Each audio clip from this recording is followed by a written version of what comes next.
Bom estar aqui. Bom, para aqueles que não me conhecem, eu sou Valgui, pastor David. Estamos aqui felizes, pastoreando essa comunidade. Como já falei, seja bem-vindo, bem-vinda. Estamos aí nessa trajetória, de ensino e trabalhando o novo tema da VID, família, mitos, sonhos e verdades. Se falando em família, realmente é um tema bastante apropriado para hoje. Para hoje que eu falo, é para o tempo que vivemos, em que as famílias estão se reorganizando, mas também estão vivendo dinâmicas que não retratam, muitas vezes, aquilo que Deus quer para as nossas famílias. Iniciamos aqui desconstruindo o mito da família perfeita. Domingo passado nós trabalhamos essa questão dessa família que termina tendo preferências e adoecendo e caminhando numa direção em que esses membros desta família dia a dia se distanciam um do outro, cada um vivendo o seu mundo, o seu universo, cada um vivendo os seus propósitos, cada um traçando o seu próprio caminho. Muito embora saibamos que os membros precisam ter a individualidade, os membros desse sistema familiar precisam ter a sua individualidade, nós entendemos também que a família precisa se apresentar como corpo, como se fosse uma pequena igreja, o corpo de Cristo. E às vezes muitas pessoas não conseguem visualizar a família como o corpo de Cristo, como uma igreja de Jesus. E eu tenho dito aqui que igreja não é isto aqui. Isso aqui é um espaço, e esse espaço não é um espaço sagrado. O sagrado habita em nós. Paulo, inclusive, vai dizer que Deus não habita em tendas feitas por mãos humanas. É por isso que esse espaço aqui é um espaço multifuncional, porque entendemos que nós queremos usar esse espaço para levar pessoas a um relacionamento permanente com Jesus. Então o sagrado habita em nós, e nós vivemos a vida cristã, e temos trabalhado inclusive no Repensa Espiritualidade, que é um pequeno grupo que eu lidero, que a vida cristã é Jesus, e Jesus habita em nós. Se Jesus habita em nós, essa vida cristã é uma vida perfeita. Não perfeita a partir da visualização dos nossos deslizes, pecados e erros. Não, mas é um Jesus que nos concede graça sobre graça. Inclusive, o próprio Paulo vai dizer: onde abundou o pecado, superabundou a graça. Então, por mais que adoecido seja esta família, por mais que de repente cruel sejam alguns membros da família, ainda assim a crueldade, o desamor, a falta de afetividade, a falta de perdão, a falta de compaixão dentro desse sistema familiar, mesmo assim, com todas as características que apontam para uma família totalmente desorganizada e disfuncional, mesmo assim, esses pecados e esta família não será capaz de anular a permanente ação de Deus para esta família. Então, por mais que o pecado, por mais que a crueldade, por mais que o distanciamento por falta de perdão exista, tudo isso não é suficiente para impedir a manifestação da graça de Deus. E é sobre isso que eu quero falar nesta manhã. Então abra sua Bíblia em Gênesis capítulo 28 e versículo 15. Ainda trabalhando sobre esta família disfuncional, a família de Isaac e de Rebeca. Isaac e Rebeca tiveram 2 filhos, vocês sabem, Esaú e Jacó. E Jacó se apresentou enganando o próprio pai e lançando mão daquilo que não era dele, a bênção da primogenitura. Esta relação de engano foi provocado, incentivado, motivado por sua mãe, a mãe de Jacó, esposa de Isaac. E vocês sabem que vocês têm acompanhado aqui os domingos as nossas mensagens pela manhã. E aí algumas coisas me chamaram a atenção nesta maneira de funcionar desta família e a presença da graça de Deus na vida dessas pessoas que compõem esta família. Às vezes a gente quer, a gente quer enquadrar a graça de Deus apenas olhando para as ações de graça de Deus na relação dele conosco. E pensamos que a graça, ela tem um limite de perdão, um limite de tolerância, né? Na relação com as pessoas. Aí de repente paira aí na sua mente e diga assim: não, uma coisa é a graça de Deus, o Deus que nos perdoa sempre,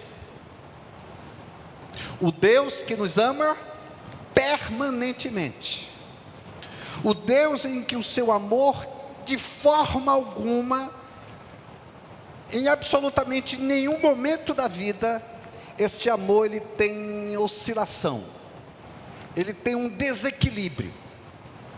De forma alguma este amor de Deus, ele diminui quando nós pecamos, ou esse amor de Deus ele aumenta quando nós estamos de bem com a vida com Ele.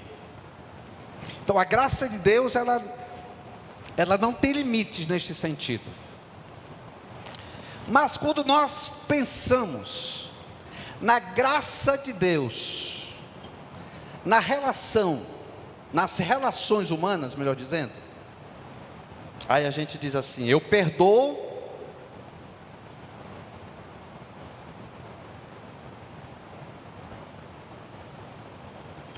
a primeira, eu perdoo a segunda. Talvez nem chegue a terceira, mas a terceira não, já é abuso. E a gente conhece a graça de Deus, mas a gente não vive muitas vezes a graça de Deus. A gente sabe os fundamentos talvez da graça de Deus, a gente tem um conhecimento acerca da graça de Deus, mas quando a gente começa a trazer isso para as relações humanas, aí a gente começa a ficar incomodado. É óbvio que nós, enquanto seres humanos, nós não conseguimos dar conta de viver uma vida cristã sem a graça de Deus. Não damos. No Antigo Testamento, ao final já da sua relação com o povo israelita, Moisés disse: olha, não adianta eu trazer mais leis para vocês, porque vocês não dão conta disso. Então o povo reconheceu que não adiantava leis, porque não davam conta. E eu não quero que você saia daqui com a consciência pesada, por dizer: caramba, eu não consigo amar, eu não consigo perdoar, eu não consigo ser um homem, uma mulher de compaixão, um filho, uma filha que seja capaz de perdoar os erros do pai. Eu não dou conta disso. Nós não damos conta disso. Se a gente quiser se esforçar para perdoar, para amar, principalmente aqueles que nos machucam, isso é peso, isso é lei, isso é vida religiosa. E nós precisamos sair deste lugar e dizer assim: Senhor, me concede graça. esta graça que me alcança todos os dias, eu possa viver isso na relação com a minha família. E é só a graça de Deus que é capaz de fazer isso em nossas vidas. Então, no capítulo 28, versículo 15, diz assim, 28:15. Veja bem, deixa eu fazer recapitular aqui para você acompanhar o raciocínio. Quem era Jacó? Jacó era um cara bacana? Um cara honesto? Um cara correto? Um cara bom? Um cara íntegro? Não, Jacó não era. Inclusive, tanto em Malaquias como em Romanos, Paulo, e o livro de Malaquias também vai dizer, que Deus amou Jacó e odiou Esaú. Mas calma, Deus não tem essa capacidade de odiar as pessoas. Vamos colocar entre aspas aqui capacidade, tá? Porque Deus é amor. Eu não consigo enxergar ódio nos olhos de Deus. Eu consigo olhar expressões de amor e ações de amor na relação de Deus com a sua criação. Isso eu acredito. Então essa palavra odiar, Deus amava Jacó e odiava Esaú, tem uma importância, porque na verdade o termo hebraico, ele faz esse paralelismo que talvez soe como ódio, mas a ideia e o objetivo dos escritos hebreus é que o seguinte: a palavra odiar significava, tinha menor prioridade. Então a prioridade de Deus estava em Jacó, Deus de Abraão, Deus de Isaac, Deus de Jacó, Judá, depois vem o quê? Davi, Jesus. O propósito de Deus era conduzir a história de Jacó nesta linhagem até chegar em Jesus. O propósito de Deus maior era chegar em Jesus, e Jacó era instrumento da prioridade de Deus até chegar ao propósito maior de Deus em Jesus. Então a prioridade de Deus estava em Jacó, e a prioridade menor estava em Esaú. Então Deus amava a partir da sua prioridade, e Deus amava Esaú a partir de uma prioridade menor.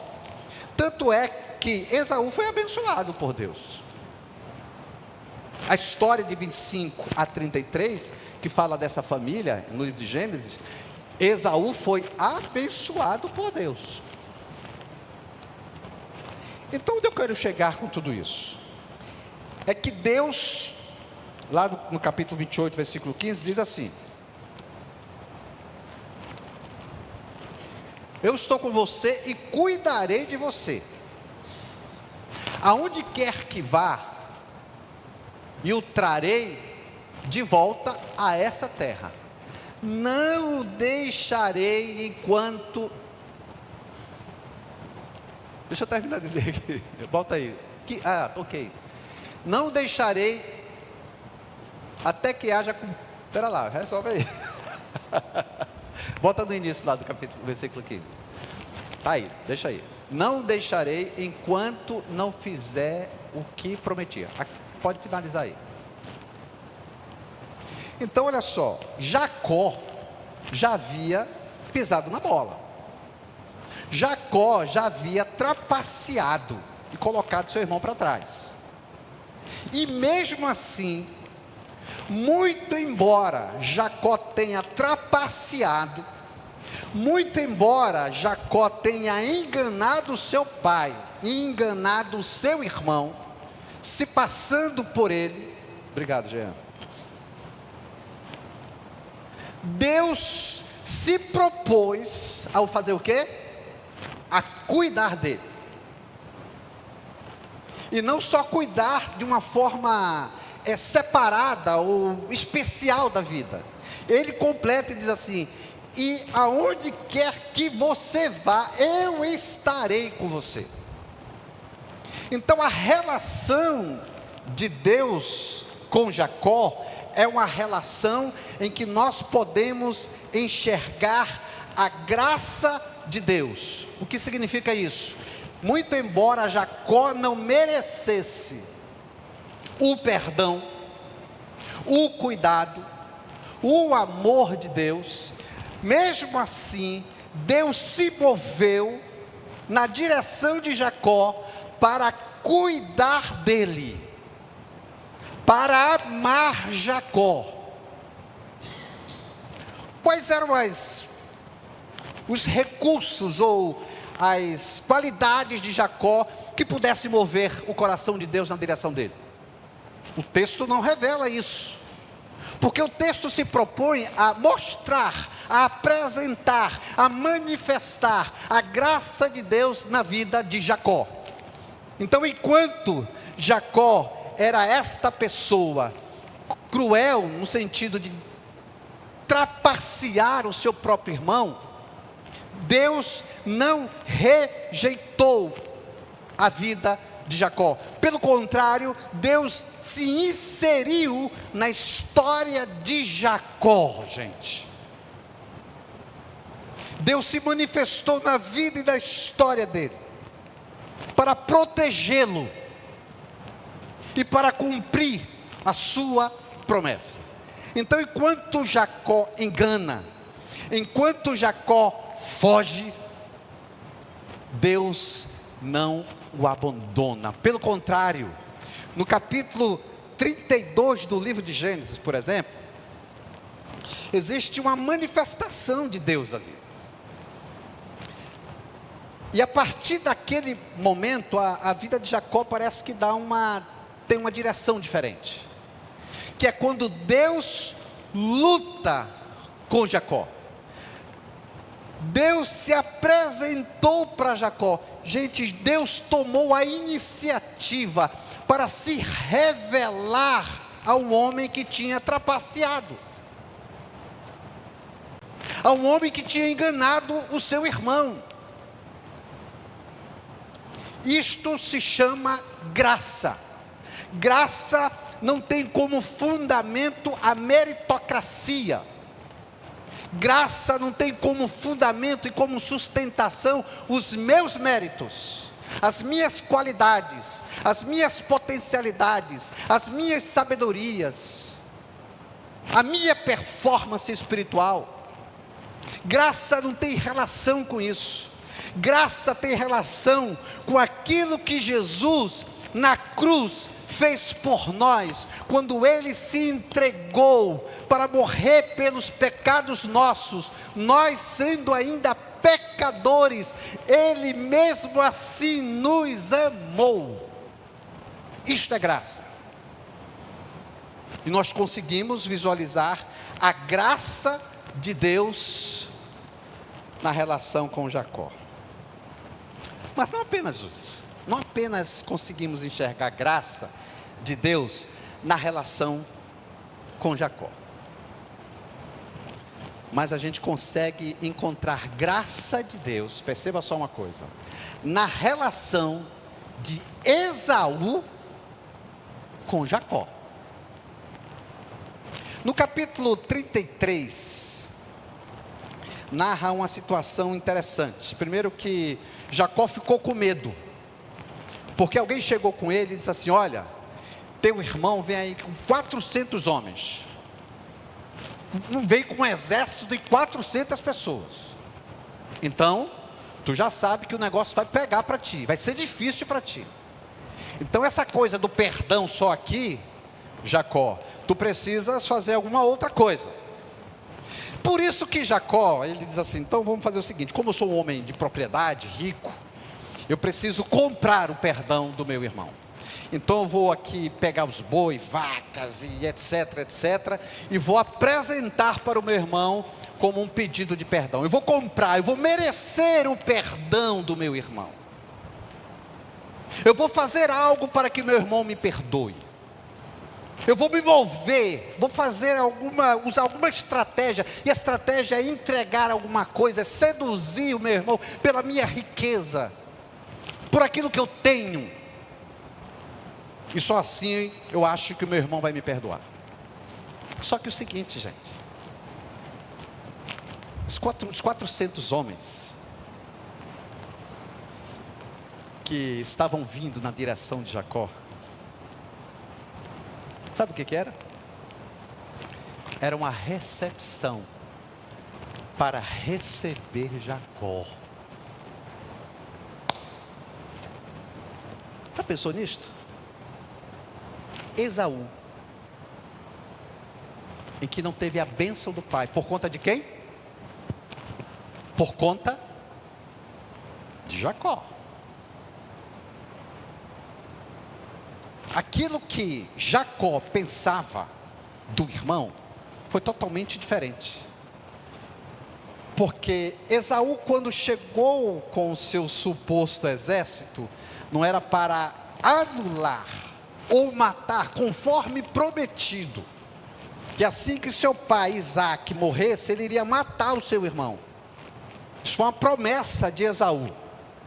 Mas quando ele tem a oportunidade, quando ele descobriu onde seu irmão estava, eu disse: vamos fazer aqui um comitê de pessoas que eu quero abençoar e recepcionar bem o meu irmão. Você já parou para pensar nisto? Certo dia, eu pastor de uma igreja, eu fiquei nesta igreja por 9 anos. E aí na minha comunicação, que eu não iria ficar mais nesta igreja, uma pessoa me convidou para uma conversa, e disse assim: Valmir, eu queria conversar contigo, já que você já está saindo da igreja. Na verdade são duas situações, e a primeira delas é o seguinte: aí eu disse: você quer conversar aqui, ou você quer ir para um lugar reservado, lá na sala, né? Não, eu prefiro ser um lugar reservado. Tá bom, a gente fomos lá para a sala, conversamos. Tem uma coisa para falar para o senhor. O senhor está aqui há 9 anos. 9 anos. E 2 anos, há 2 anos, no segundo ano de ministério aqui da igreja, o senhor falou uma coisa que eu fiquei muito ferida. E eu carreguei até hoje essa mágoa que eu tenho do Senhor. Você acredita nisso? E eu disse para a pessoa assim: primeiramente, assim, eu peço perdão, porque eu de forma alguma pensei que isso iria machucar você.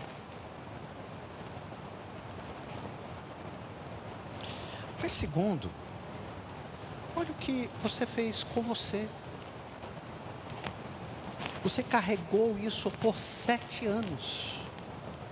E só agora você externou a sua dor, o seu sofrimento para mim.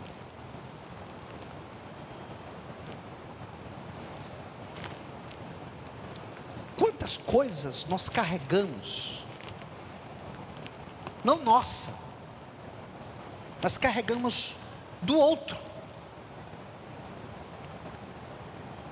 Quantas coisas na nossa história de vida trazemos dentro de nós, que rouba a imagem que nós temos de Deus. Quantas coisas, de repente, você carrega do seu pai.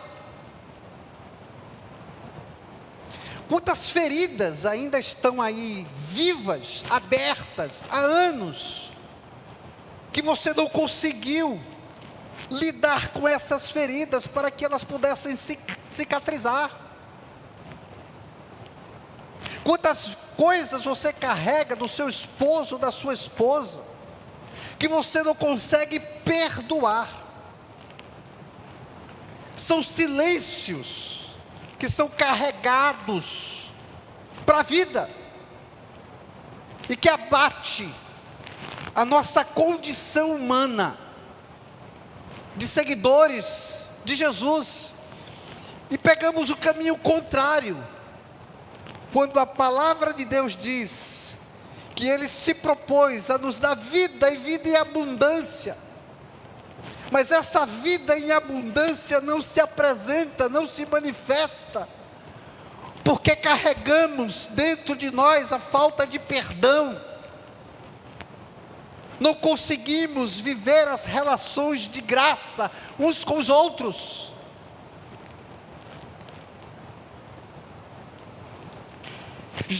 Esaú surpreendeu Jacó. E é interessante, quando eu estava lendo esse texto, Jacó tem uma semelhança muito com a chamada parábola do filho pródigo, que nós já corrigimos aqui, a parábola dos 2 filhos perdidos, não de um filho pródigo. Ambos eram pródigos. Jacó, foi o que ele fez com o pai? Pegou a sua parte, pegou a herança. O que é que o filho mais novo fez com o pai no Novo Testamento? Pegou sua parte da herança, foi para um lugar distante e sofreu bastante. Este filho mais novo, chamado também filho pródigo.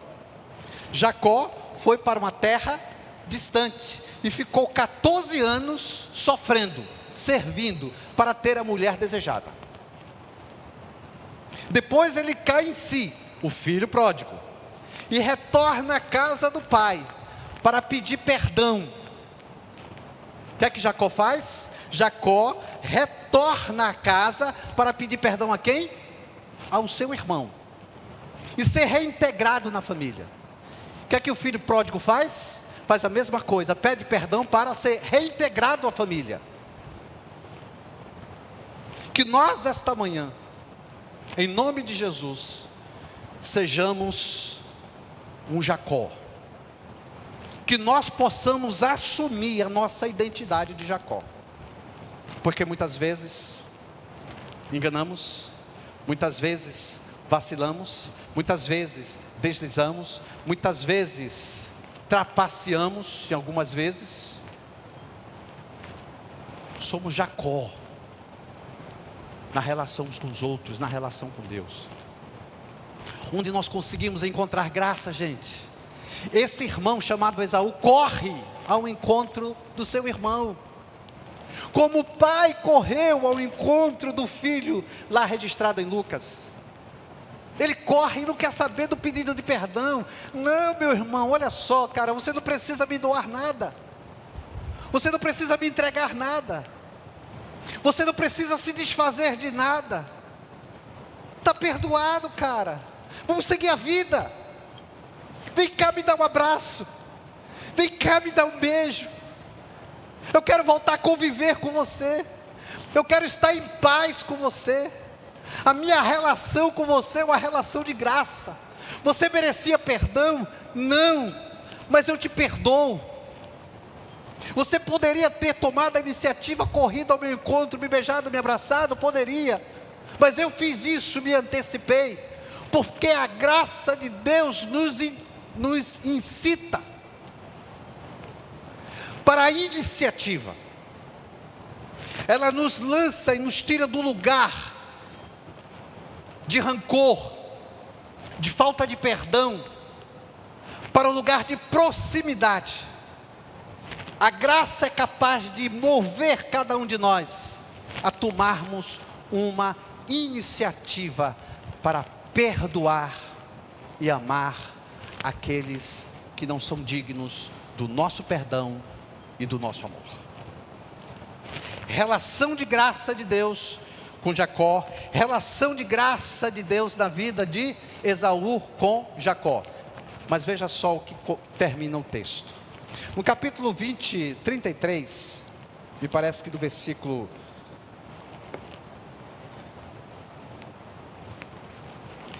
8, diz assim: Isaac estava em Gerar, já fazia muito tempo. Certo dia,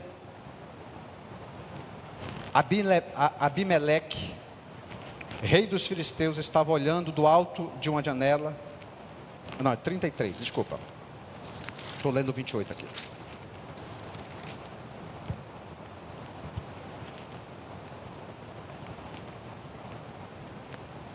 Versículo 6, vamos dar continuidade aqui. Capítulo 33, versículo 6. Então as servas e os servos se aproximaram e se curvaram. Depois Lia, a esposa de Jacó, e os seus filhos vieram e se curvaram. Por último chegaram José e Raquel e também se curvaram. Esaú perguntou: o que você pretende com todos os rebanhos que encontrei pelo caminho? Ser bem recebido por ti, meu senhor, respondeu Jacó. Disse, porém, Esaú: eu já tenho muito, meu irmão. Guarde para você o que é seu. Mas Jacó insistiu: não, se agradaste de mim, aceita este presente de minha parte, porque vê a tua face. Vou repetir. Porque vê a tua face, versículo 10, é como contemplar a face de Deus. Porque vi a tua face como quem vê a face de Deus. Por quê? Porque a graça de Deus se fez presente naquele momento.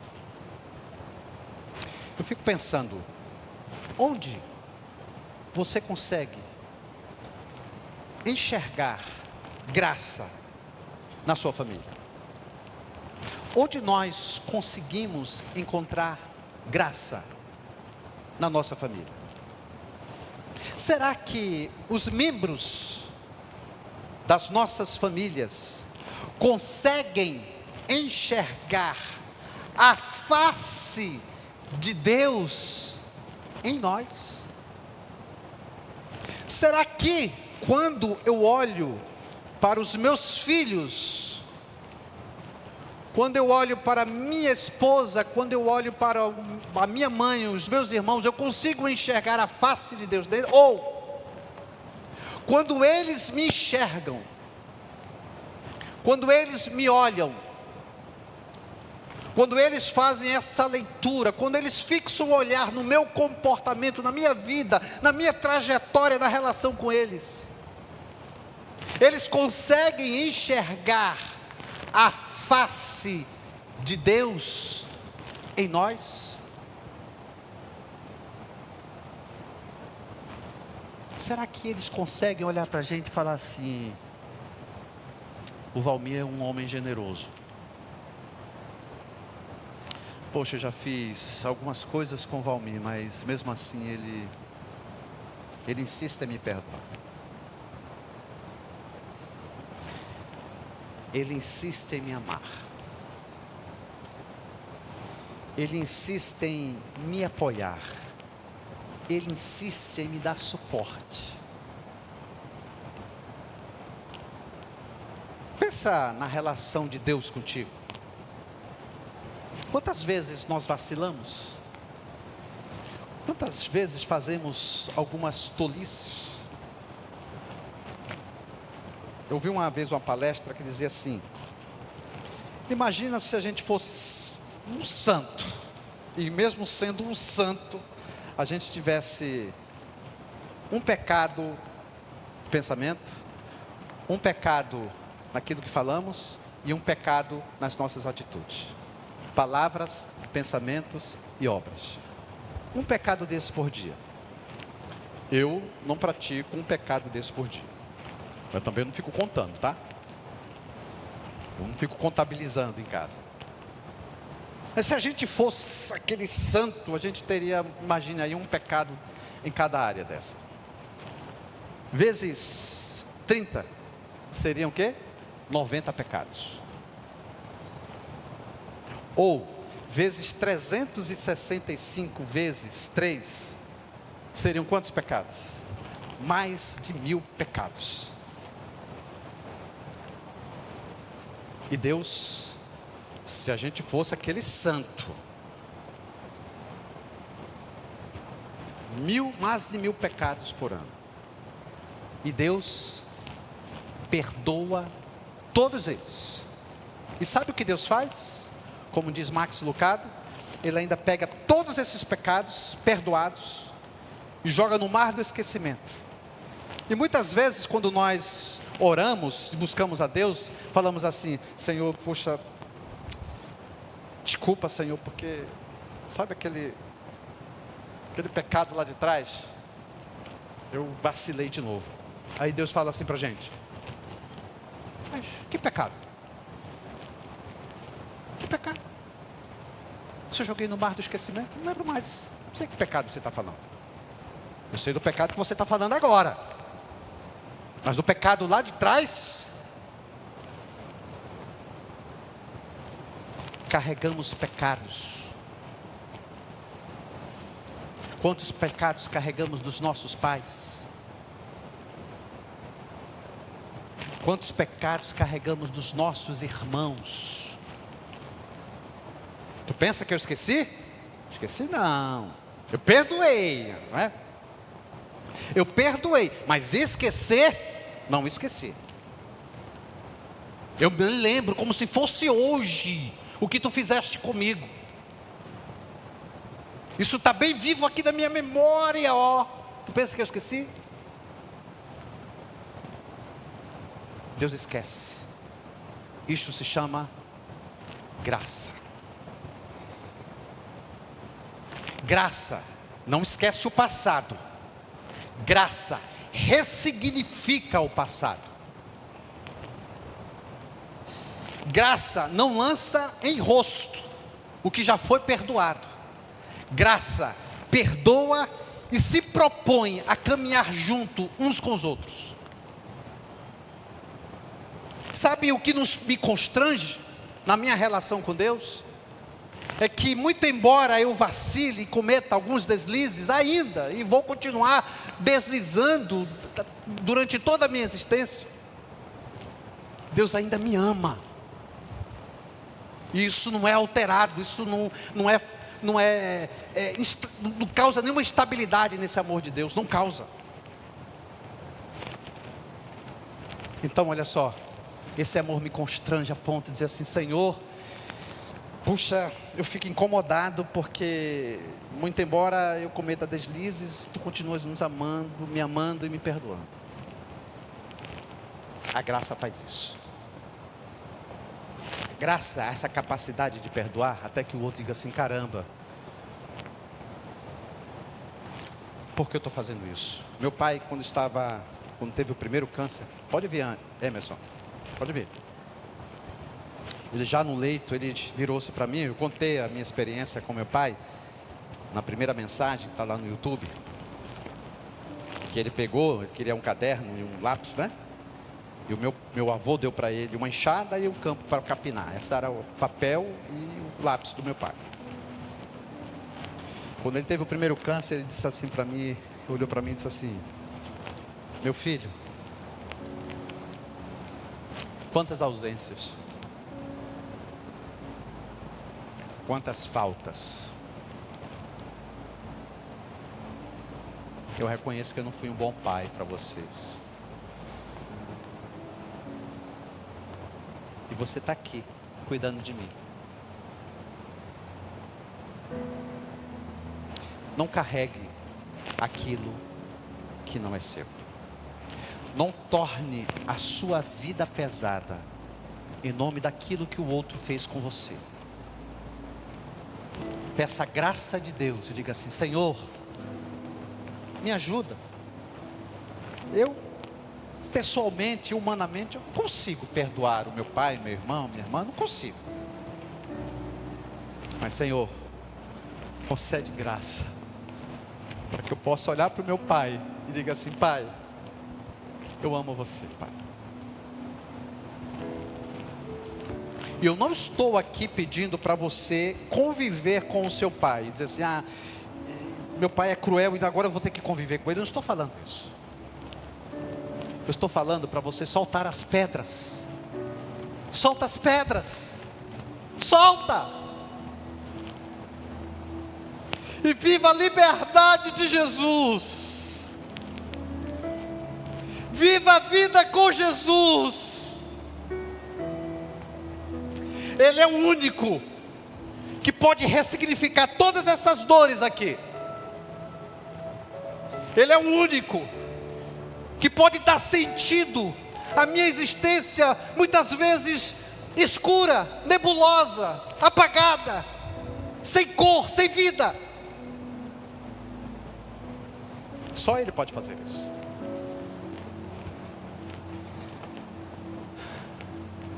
Deus é um Deus gracioso conosco,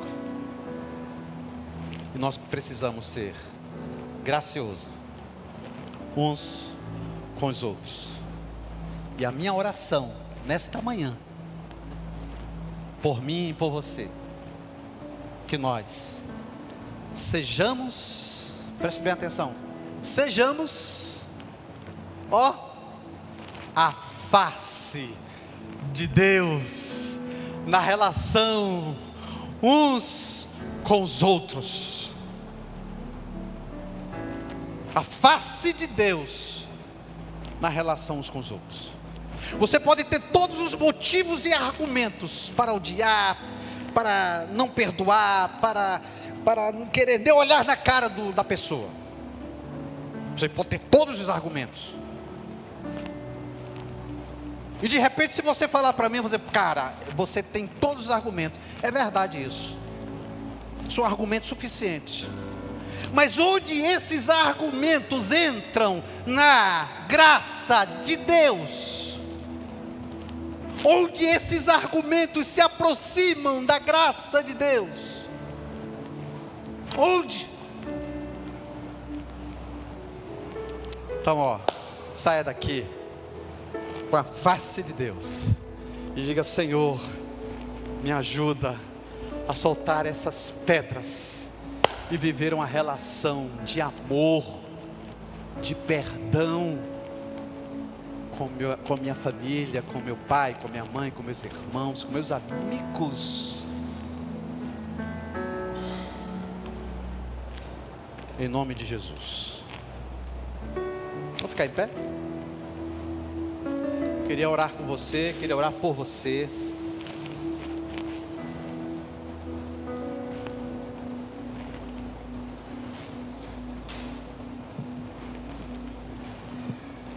Podemos cantar, Emerson? Depois da canção, quero orar com você ainda. Não saia daqui. E aí eu quero fazer também uma coisa que eu fiz semana passada, mas isso não vai ser comum também. Se você quiser assim, levantar sua mão e falar assim: eu perdoo os meus familiares, eu perdoo meu irmão, eu perdoo minha mãe, eu perdoo meu pai, meus irmãos, eu perdoo. Levante sua mão e diga junto comigo assim: Senhor, eu perdoo meu pai, ele era um homem da roça, perdoo minha mãe. Às vezes a forma de amar do outro não nos alcança, não nos acessa. Diga ao Senhor: Senhor, me ajuda, me concede graça, para que eu viva uma relação de graça com a minha família.